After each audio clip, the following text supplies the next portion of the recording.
Thank you for joining us for Sheridan County Ag Today update. Joining me is a special guest, my husband, Stuart. Stuart, thanks for joining us. You bet.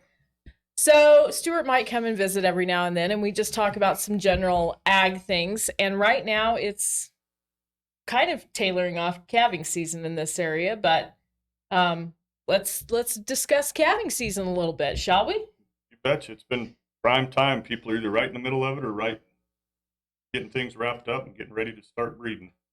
Making plans for building a new barn, shop, or commercial building? Don't do any planning without a call to Sheridan's premier post-frame building and homes builder, True Built Builders, online at truebuiltbuilders.com. You know, this year has been challenging for a lot of, not just here in Sheridan, but in our area because of the weather and the amount of snow we've gotten. Yes, it has. We've gotten a lot. I mean, we're not nearly as bad off as some people in the other parts of the state, but it has been a very challenging year for sure. Well, you know, I was visiting with one of our local vets the other day, and we were talking about the weird losses people have had this year with cows and calves. We had a cow, a perfectly healthy 4-year-old cow, that ended up dying for unknown causes. And that's kind of been what we've been hearing from. There's been a lot of weird things going on. People have been fighting the ice and the weather and the cold and, cattle slipping. We've heard of a lot of backwards, upside down, big calves, small calves, and just anything in between. Well, and weird kind of sickness, not just the normal Not your normal scours. I mean, yeah. Right, or getting chilled down and not making it. I mean, that's been happening, but a lot of weird things, and kind of sounds to me like some of the vets are just sort of attributing it to a weird year of weather. I mean, Absolutely. January we had nice weather, and then we went Nicer. true. So let's talk a little bit about that, because you grew up in Hardin on a big wheat and cattle farm, and you guys always calved in January. Now, my dad always liked to calve in April and May. So let's talk about some of the pros and cons of both of those. Our family's thoughts were the reason we calved early, and we calved started in January, and we're usually done by the middle of March. Was we had to get our calving done so we could get in the field to start farming.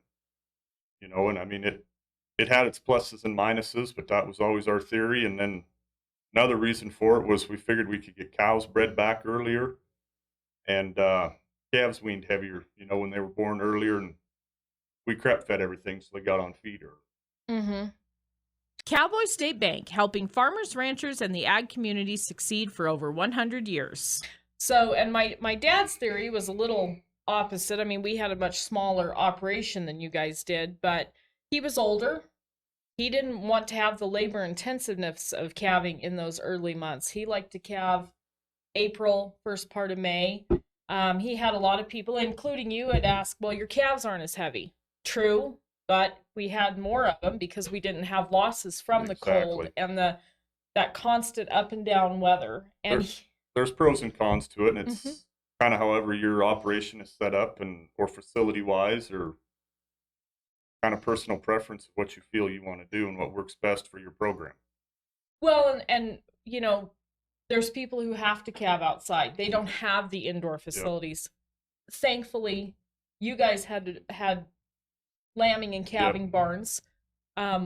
We have a large indoor arena to calve in, so it makes it a lot easier on us, the cattle, the calves. I mean, we were just discussing, we have a calf that was born Wednesday, and well, she still hasn't come out of the barn because she doesn't want to get her feet muddy. She's a bit of a princess, but it definitely makes a difference as far as your rate. So what are some things that you feel that you need to have on hand for calving season? Well, depending on it's kind of a loaded question by far, but I mean, everybody definitely going to need a calf puller, chains, them kinds of things, maybe some colostrum of some sort. There's various different kinds and types of it. Some sort of vaccination protocol, whatever works best for yourself. A facility to do something, a chute or some way of containing an animal if you have to do something with them, and definitely the vet's number on speed dial. And we've used all those so far this Yes. year, just in Yes. case anybody wants to know. When my cow got really sick and I called the vet, I'm pretty sure Stuart looked at me like I was nuts, because that would not have been his first call. Thankfully, we live in an area where neighbors are pretty good at helping out neighbors. Absolutely. So if you don't have something, I mean, we've had a couple calls at 9, 10 o'clock at night. Hey, do you have some colostrum on hand? Do you have a tuber? Do you have, and thankfully we know that we could call our neighbors as well. And that's one of the great things about the Wyoming, Montana area is there's still that neighborly, good ranching type place. Yep. Everybody wants to help everybody out. Absolutely. Nobody wants to see anybody have losses. So we're lucky we live in this type of area. So that leads into breeding back that you were talking about. And for those that don't know, we are Gen X reps and Stewart AIs. So we AI all of our livestock, but let's talk a little bit about AI versus natural. There's a lot of pros and cons to it. I mean, AI is a very labor intensive thing that has to happen if a person chooses to go that route. There's various different protocols. The one thing about AI versus using natural service is you can get a tighter calving group together by synchronizing them, and you can also use bulls that you may not be able to afford or be able to have the opportunity to use on your cattle by using natural service. Well, and I think for us, we live in an area where we have a lot of neighbors. We have 20 head of cows. So truthfully, buying a bull really is not profitable for us. No. I mean, No. You spend $2,500 on a bull for 1 or 2 seasons. You have to feed him and the expense that goes into it. Now, if you have thousands of acres and hundreds of head of cows, obviously bulls make way more sense. Yep. Just the price difference alone for what we save by AIing versus having a bull on hand. And our biggest deal is we're able to use bulls that we may not necessarily be able to afford for our small operation. So, and we can use different bulls on different cows instead of just one bull on all the cows. So, that's a real big plus to it. And the biggest thing is being able to synchronize our cows and know exactly when they're going to calve and have them calve in a tighter calving group versus the 30 or 45 days or however long, 60 days that you turn bulls out with cows.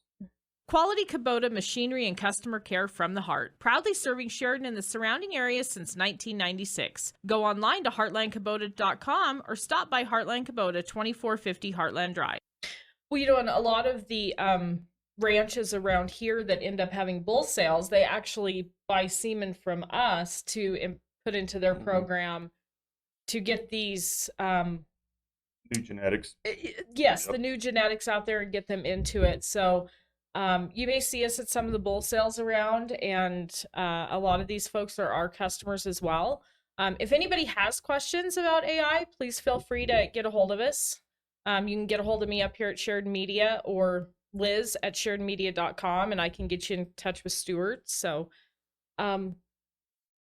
anything else heading into summer other than let's hope we don't flood? Let's hope we don't flood and look forward to green grass and warm weather. Yes. All right. Well, thank you so much for joining me today. I really appreciate it. And we want to say a quick thank you to our sponsors, Heartland Kubota, True Built Builders, and Cowboy State Bank.